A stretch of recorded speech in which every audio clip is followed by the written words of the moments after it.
মাদক সংশ্লিষ্টতার অভিযোগ প্রমাণিত হওয়ায় চাকরি গেল ঢাকা মহানগর পুলিশের ৯ সদস্যের। সাময়িক বরখাস্ত হয়েছেন আরও ৮ পুলিশ সদস্য। ডোপ টেস্টে মাদক শনাক্ত হওয়ায় চাকরি যেতে পারে আরও ৫৯ পুলিশ সদস্যের। সাবেক পুলিশ কর্মকর্তারা বলছেন, ডোপ টেস্টের উদ্যোগ প্রশংসনীয়, তবে এতে স্বচ্ছতা থাকতে হবে। আর বিশেষজ্ঞরা বলছেন, দোষীদের বিরুদ্ধে শাস্তিমূলক ব্যবস্থা অব্যাহত রাখতে হবে।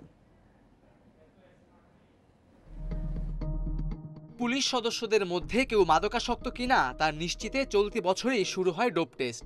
এখন পর্যন্ত সন্দেহভাজন ১৫০ শতাধিক পুলিশ সদস্যের টেস্ট করা হয়েছে। এতে ডিএমপির বিভিন্ন পদমর্যাদার ৬৮ সদস্য ডোপ টেস্টে পজিটিভ হয়েছেন।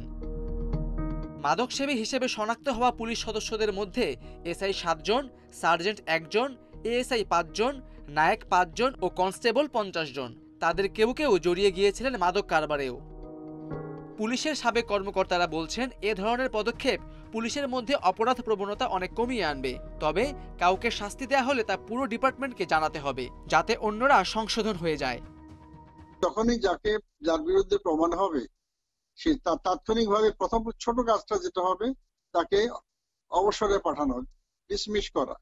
দ্বিতীয় কাজ, উপযুক্ত ক্ষেত্রে তাৎক্ষণিক মামলা নিয়ে তাকে গ্রেপ্তার করে সেই মামলাতে তাকে বিচারে সোপর্দ করা। যখন এবং সোপর্দ করলে হবে না, করে এটা প্রচার করতে হবে সমগ্র বাহিনীতে। অপরাধ বিশেষজ্ঞরা বলছেন, মাদকের সঙ্গে জড়িত পুলিশ সদস্যদের বিরুদ্ধে শাস্তিমূলক ব্যবস্থা অব্যাহত রাখতে হবে। এতে নতুন করে কেউ আর এ পথে পা বাড়াবে না। পৃষ্ঠপোষকতা বন্ধ হলে মাদক কারবারিরাও ভয় পাবে।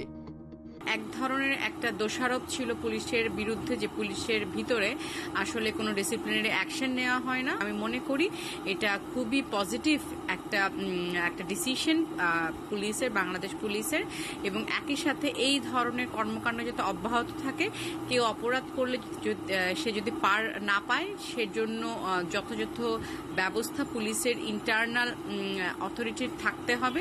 মাদকাসক্ত সদস্যদের শনাক্ত করতে ডিএমপি একটি বিশেষ টিম গঠন করেছে। প্রতিটি থানা, বিভিন্ন ইউনিট ও পুলিশ লাইনসে এই টিমের সদস্যরা কাজ করছেন। কোনো সদস্যকে মাদকাসক্ত বলে সন্দেহ হলে ডোপ টেস্টে তাকে তালিকাভুক্ত করে এই team. Khaled Raihan, independent news, Dhaka.